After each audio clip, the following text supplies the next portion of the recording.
Alright, YouTube, it's Shadow King Nazu, and I'm back to give my review of Castlevania Nocturne, the new Netflix spin-off to the Castlevania anime. Yeah, so if you watched my previous video, you might have gotten an inkling of how I feel about this anime. Spoiler, I didn't like it. Really did not like it. Now let's get some positives out of the way. The animation has was for the most part pretty good, albeit there were times where things were missing and on the characters, like such as the Morning Star whip on Richter Belmont, or certain characters missing articles of their clothing, or certain what was another example of animation here? I forgot which, but you pretty much get the idea. There were some slip up in the animation. The music was pretty well done. I imagine there was a lot of tributes to Bordello of the Night and Symphony of the Night. I believe that's was. I believe that's the first one of the first game with Richard Belmont was called Bordello of the Night. I have to look that back up again, but I definitely know that one of them was called Symphony of the Night. Uh, but those were pretty much all the positives I can give. So let's get into it. So, Castlevania Nocturne is covering uh, the story of Richard Belmont, which takes several generations after the end of the Castlevania was story with Trevor Belmont. So, yeah, we skipped a few Belmonts. Uh, Simon, Juiced, multiple.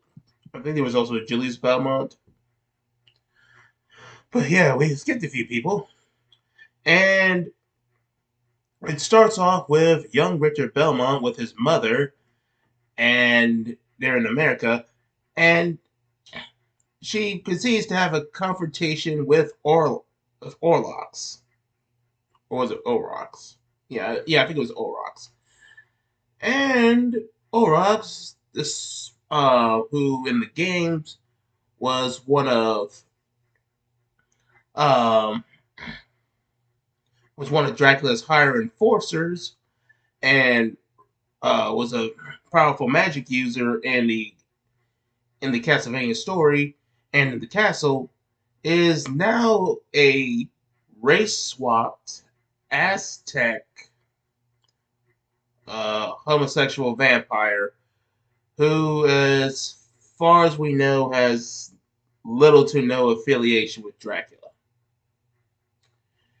Yeah, I honestly should have expected that there wasn't going to be a lot of accuracy with this adaptation. I mean, they've already done things like uh, race swapped uh, Isaac and changed his character, albeit it is well written, so a lot of people were willing to give him a pass. They changed Hector's character and how effective he was as a fighter to the point where he's getting abused by lesser vampires, despite the fact that in the games he's supposed to be on par with Alucard and even managed to defeat Dracula himself. Uh, they they changed Trevor Belmont uh, from a great warrior who was also uh, very serious about his religious faith, and that was the latter, which was a characteristic shared by the Belmont family because they were allies of the church.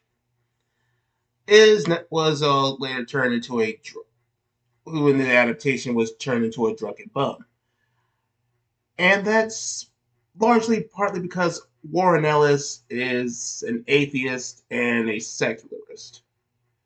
And based on what I found out about the news story editor, uh, yeah, he also is not a fan of religion and Christianity, and has a lot of shares the same social views as I imagine as Warren Ellis. So not off to a good start. So Aurochs kills Richter Belmont's mother, and he says that he promises to kill Richter Belmont, but isn't going to do it now. Why doesn't he do? Why doesn't he do it under train and uh, whatsoever? Because screw you. That's why. Um,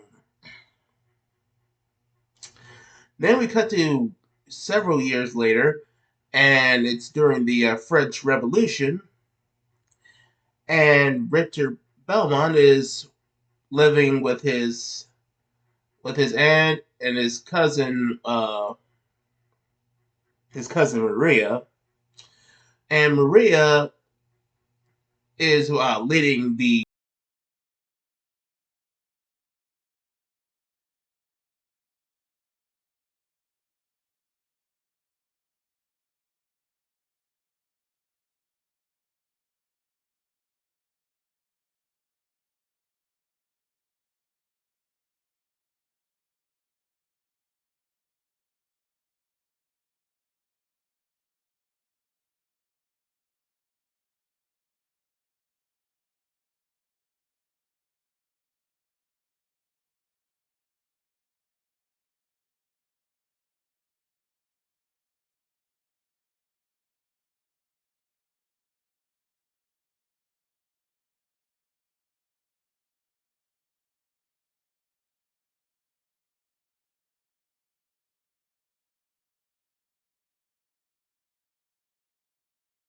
going on.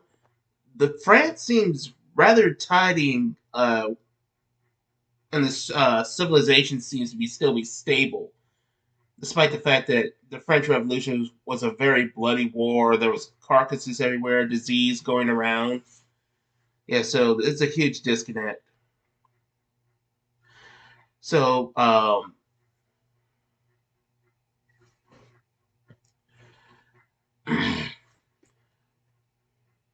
so Richter and Maria are continuing to fight the vampires, and they also run into night creatures who Richter Belmont, the actual Belmont, the part of the lineage of famous vampire hunters, had no idea what night creatures were.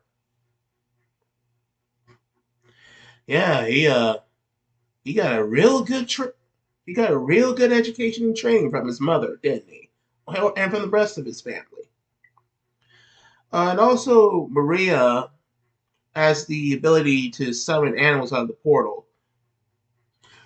It's been a while since I played the Castlevania games, but I could have sworn she had more abilities than that. So, is she going to get more abilities in later seasons, or is she just going to have that as her skill? If so, that's kind of lame. Uh, so they said that we, and then they later figure out that some of the upperclassmen who are actually vampires, they said that they're hiding amongst the nobles uh, for the prestige and to attack some of the lower class people and feed off them. And they figure that if there's a whole bunch of vampires hiding amongst the nobles, then they're going to need reinforcements. So they decide to go to the church, which Maria is against because apparently she's also been retconned into being.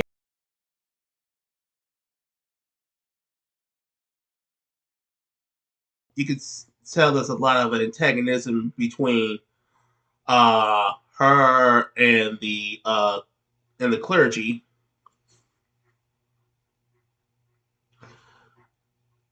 But yeah, but it turns out that the church has once again been made the bad guys because they were secretly making night creatures to uh, support these vampires who promise that if the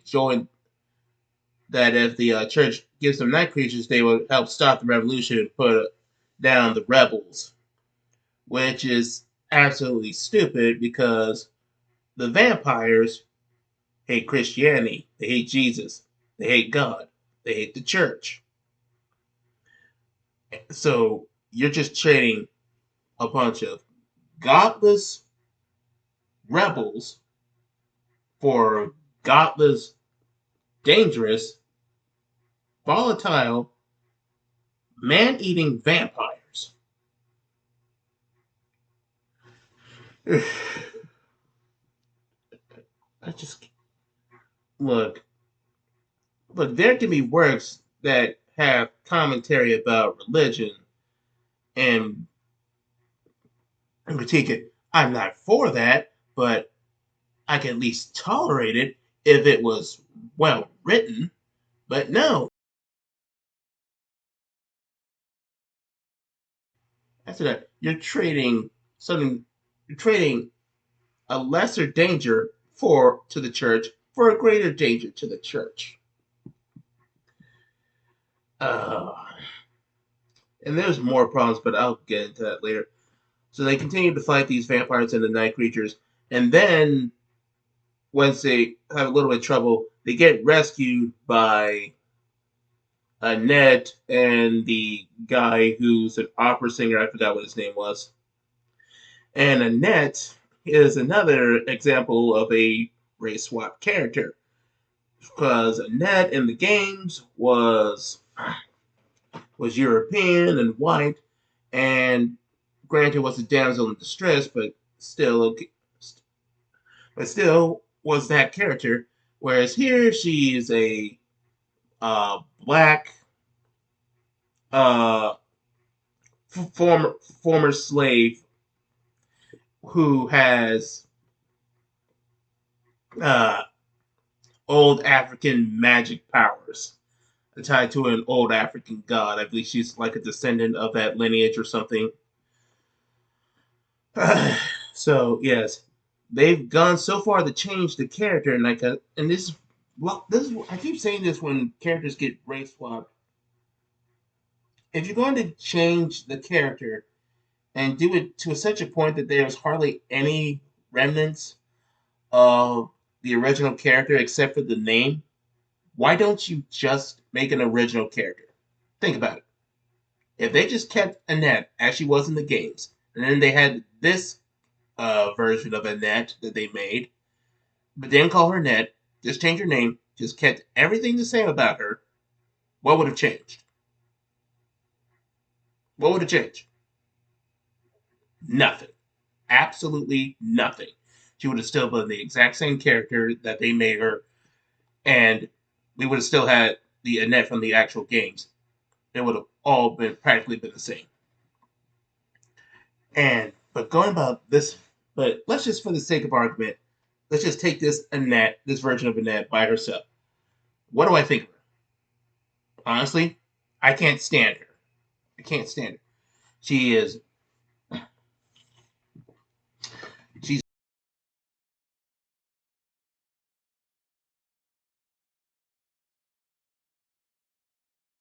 plights and their hardships because they feel like whenever they got in trouble, they said, "Oh, you don't know what is how hard how horrible it is because you people weren't slaves." I'm sorry, they I'm sorry, they had trauma. Trauma. Richard Belmont's mother died right in front of him when he was a child. Um, Maria, you know what? I'm gonna say Maria for later because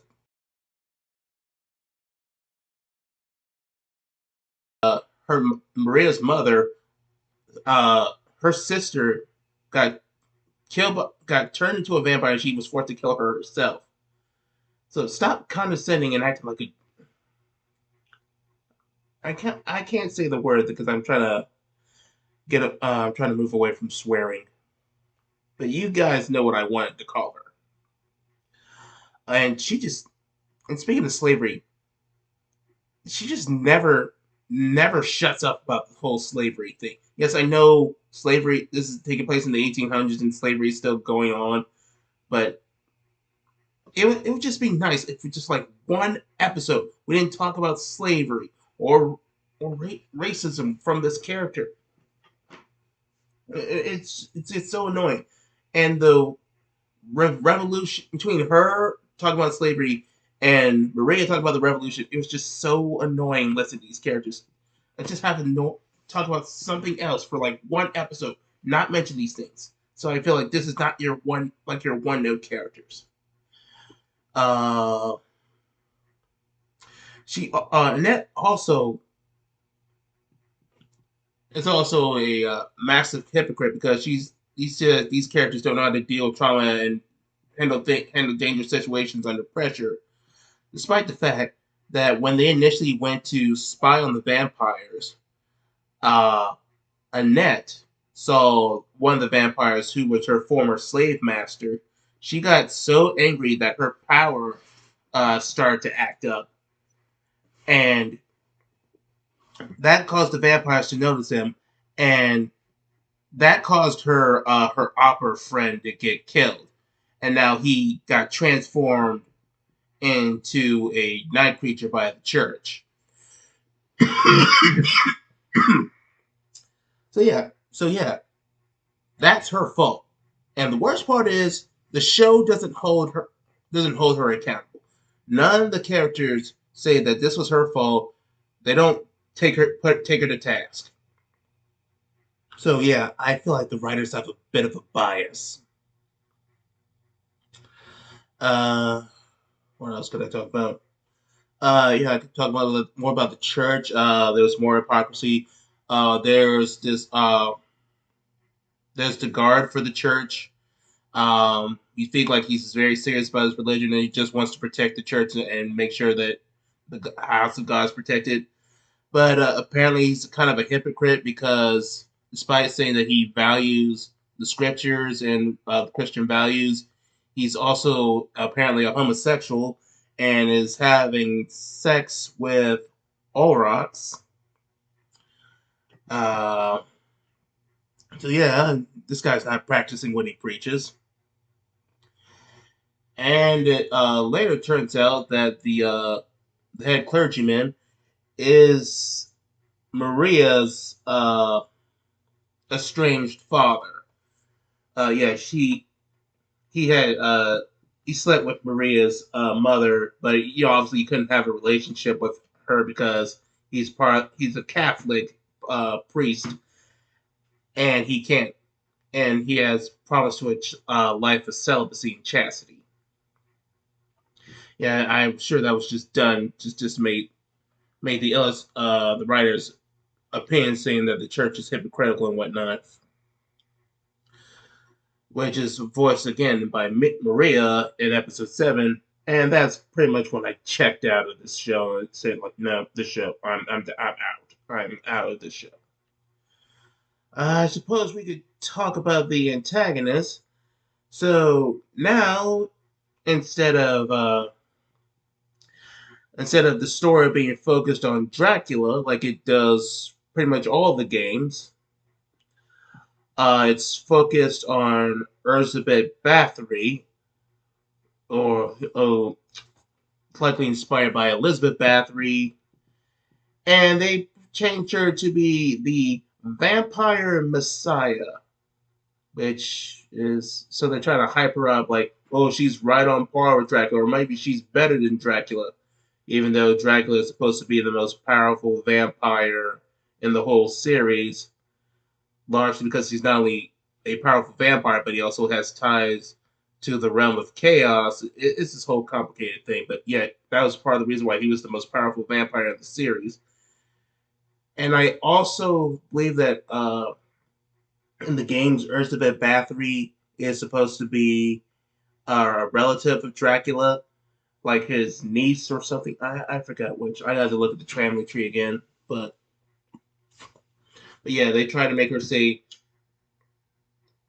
"Oh, yes, I'm the Vampire Messiah, and I'm going to." Oh, stop me if you heard this one. I'm going to blot out the sun using my power and create a kingdom of eternal night where we will no longer have to hide in the sun and hunt down the humans at our leisure. Yeah. Okay. Hearken. Yeah. It's more or less the exact same plan Harkin had in Skyrim. Except the difference was that Skyrim was aware that how stupid that plan is. Think about it. If it was Eternal Night, you sure vampires can come out whenever they want, but they're going to overfeed. Humans are going to population is going to get lowered if assuming it gets to that point. That's like the best case scenario that they're going to overfeed and they're going to have a short supply of food. The worst case scenario is that uh, all the life that requires sunlight, plants, animals, they're going to die off. The humans are going to have shortage of food, and that's going to cause them to go angry and revolt, and they're going to become even bolder against these vampires, and they're going to start coming up with any means to kill them. So they're just going to create more enemies for themselves. And either way, they're going to run short on food, and it's ultimately going to be bad for everybody. That's why it's so stupid. Might blind out the sun permanently. It's one of the dumbest plans that vampires could have. Uh,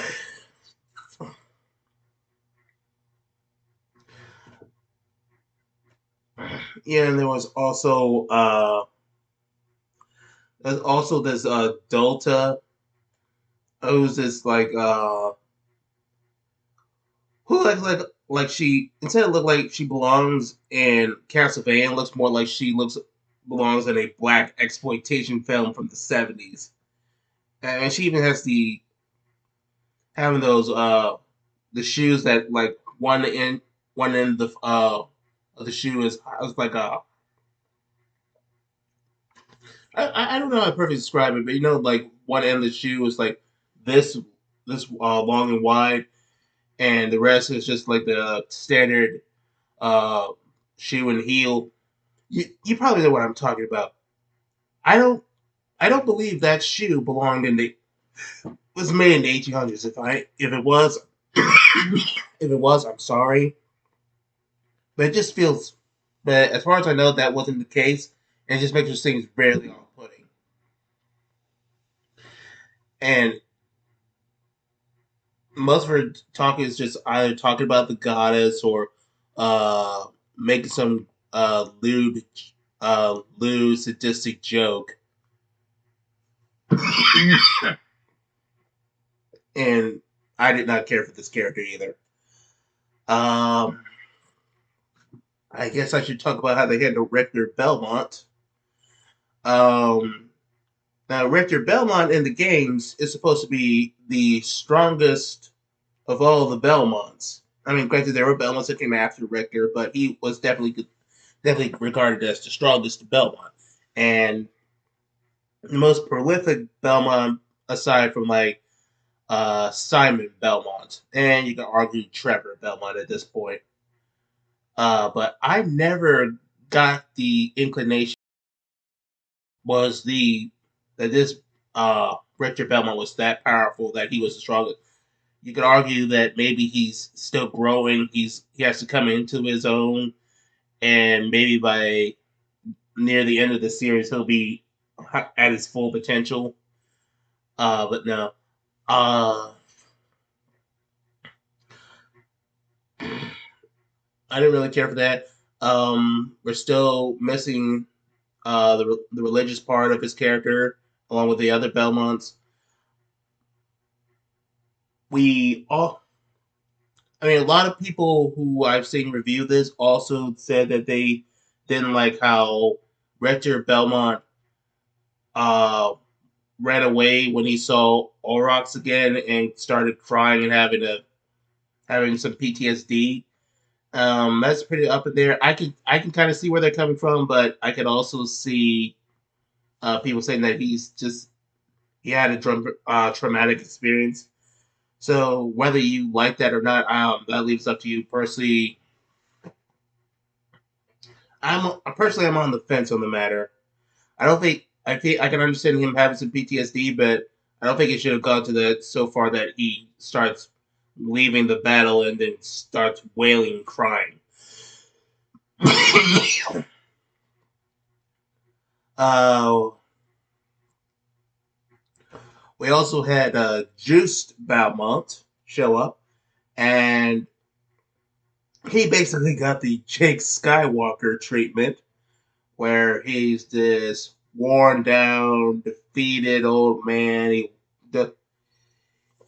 Uh, he had this terrible thing happen to him. He doesn't want he hardly wants anything to do with his profession and doesn't want to interact with him anyone, especially his family.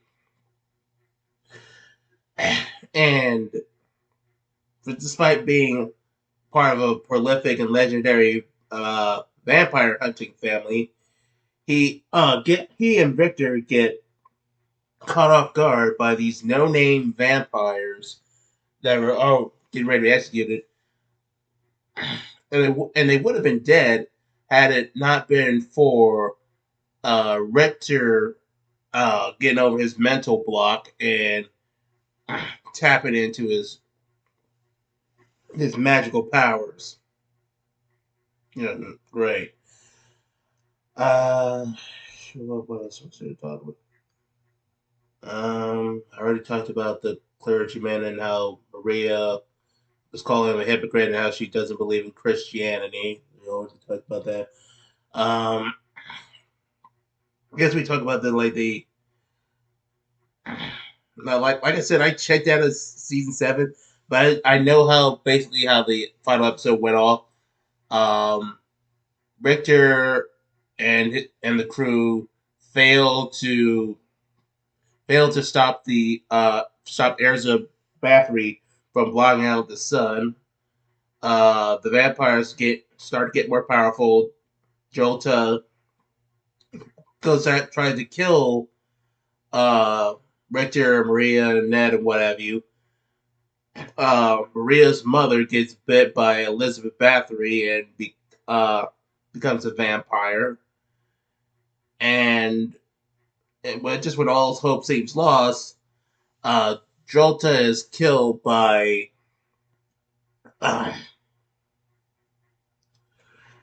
killed by Alucard, and that was pretty much the cliffhanger. So yeah, I'm not exactly thrilled with this addition to the Castlevania thing. And looking back, when it comparing the how these characters were and how the lore of the games went out. Granted, it wasn't super deep, but there's still something to be respected. The fact that they really made some unnecessary changes to the lore and the characters, and some of them were not for the better. I was not a big fan of this show, and learning more about the lore and the characters and how the original Castlevania changed things and not for the better. That kind of made me like that show a little bit less. But yeah, I am not a fan of Castlevania Nocturne. Wouldn't recommend it.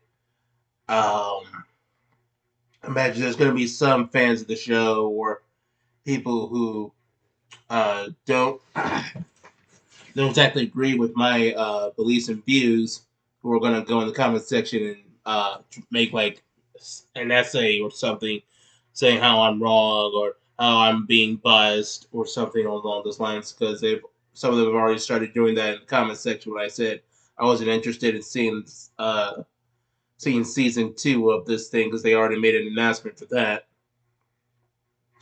But yeah, those are all my thoughts. Castlevania Nocturne is not good. I'm not gonna watch any more of it. So you guys can tell me in the comment section below that do you guys enjoy it or you like me, just don't want anything to do with it. I'll catch you mortals later.